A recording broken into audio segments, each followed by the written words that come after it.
Monaghan's husband of 7 years, John, left to go backpacking in Australia for 3 months after his company dissolved.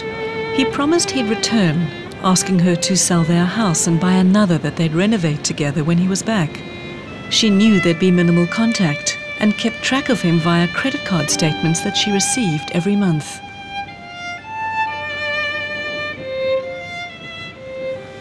I got a phone call about 6 weeks after he went away on my birthday. He phoned me to wish me happy birthday and seemed fine, just said he was quite short of money, but he was alive and well and, you know, he would be back soon. He never had organised a particular return date on his air ticket. And the end of May came. Yeah, and no sign. No sign, no phone call. I would still see bills coming through on his card, so I knew that he was alive. Things were getting quite dire for me financially because I had managed to sell the house, and then obviously the bank took the money because he owed so much money.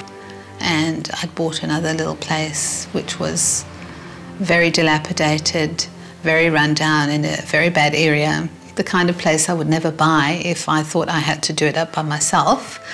But it was something I bought because I knew he was going to come back and we were going to renovate it. It was only after the 3 months when things suddenly just went belly up. And that she was starting to get the accounts from Diana's club to say that he'd been here, there and everywhere.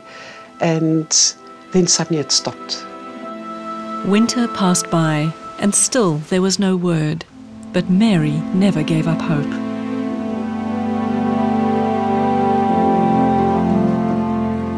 If he was going to return, it would be for the festive season, a time they'd always cherished together and seldom spent apart in their 11 years as a couple. In December, I had in my mind that for sure he was going to come back. So there was one Australian flight those days per week. So every Saturday over December, I would make myself up, get myself dressed up and go to the airport to meet that flight, thinking that he was going to be on it and was coming to surprise me.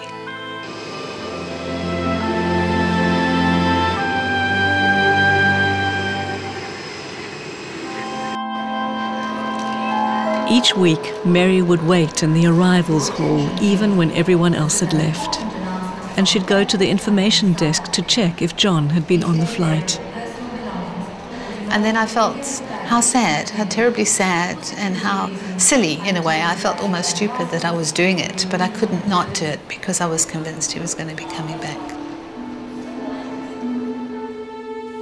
And he never came? And he never came. He never came. So he just disappeared? He just disappeared. And time went on and time went on, and no news of him, no word of him. Then Mary heard that a serial killer known as the hitchhiker murderer was on the loose in Australia.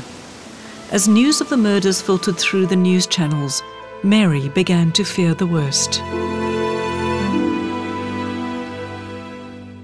What were you thinking, truly, about what happened to John? I couldn't understand what had happened. I really thought something terrible had happened to him. I thought maybe he had been a victim of the hitchhiker murders. I thought possibly he'd had an accident and, you know, was lying somewhere, not able to speak, in a coma or something like that, because I kept thinking, if he didn't plan to come back, all it took was for him to send me a postcard or something with no return address, just to say, I can't face it.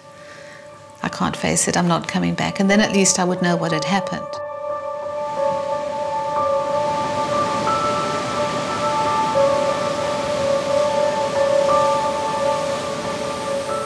It was like living in limbo. But Mary never gave up. She kept on searching, speaking to the police and Interpol, but there was no word. For 6 long years, Mary never gave up her search for her soulmate.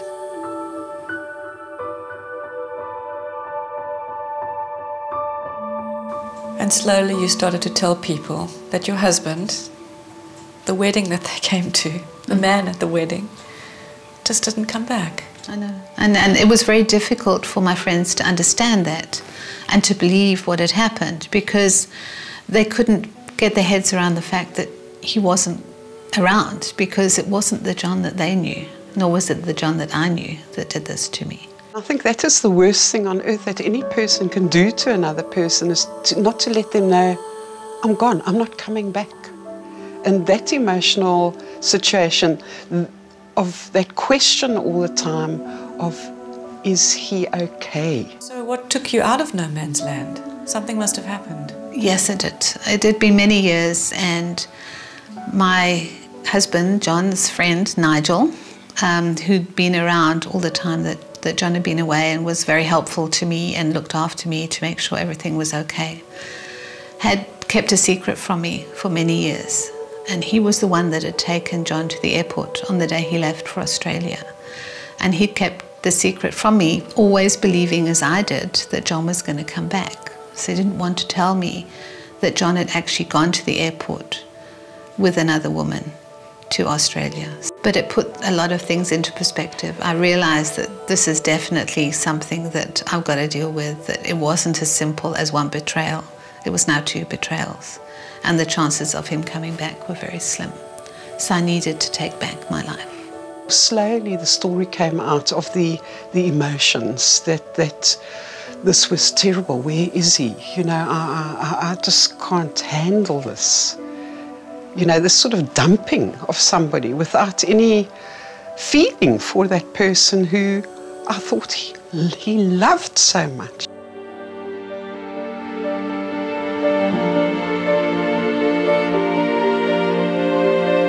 For me, it has been a journey. I think before all of this happened to me, it was very much, you know, this is right and this is wrong. And I started to understand that it's not as cut and dried as that. There are various shades of grey.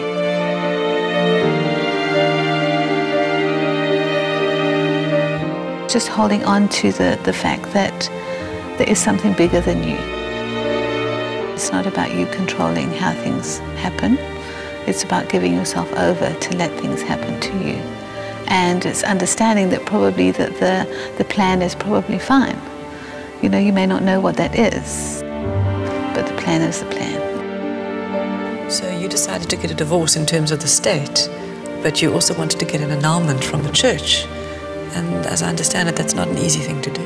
No, it's not an easy thing to do. You have to get a divorce in order to get an annulment. Divorce isn't really recognized within the Catholic Church because marriage is seen as being forever. So an annulment actually allows you to remarry within the Catholic Church, should you so wish. So there wasn't resistance from the church, your circumstances were so telling. Yeah. And it was out of my hands. There was nothing I could do to make it better. I think that was the thing. It wasn't like I didn't want to try, I just couldn't because I couldn't find him. What was the most difficult part of taking that step for you? I think it was an acknowledgement that I actually didn't think he was ever going to be coming back. How did you feel after you took your leap? After you made your decision, signed the papers, went through the process of the annulment through the church? It was done. It was very difficult for me, I think, because most people that go through an annulment are in the process of wanting to remarry. So I remember receiving the phone call, and she said to me, "Congratulations, Mary. Your annulment's through." And to me, it wasn't something to be congratulated for. It was devastating. It was really sad.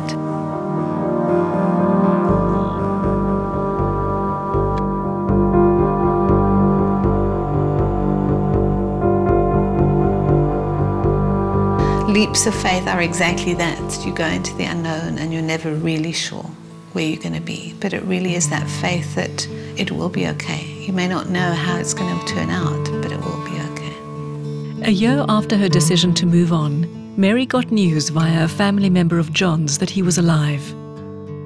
But tensions within his family meant it took another full year to track down a number to contact him. So I waited a whole year, knowing that somebody somewhere knew his details, that they could find him for me, and that I couldn't get them. So one night, I had a phone call from Elizabeth, his aunt. She gave me a number, and she said to me, "Will you phone?" And I was quite flippant. I said, "Yeah, maybe I will."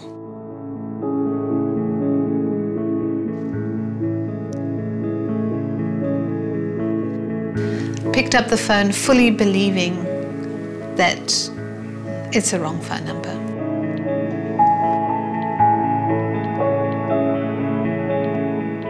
I phoned the phone number. It rang, so it was correct.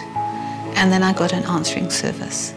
And on the answering service was his voice. Then I put the phone down. I didn't leave a message. So I woke up the next morning and I dialed the number. And he answered. And I heard his voice for the first time in almost 6 years. I just said to him, "Remember me. This is a voice from your past." And it went quiet on the end of the phone.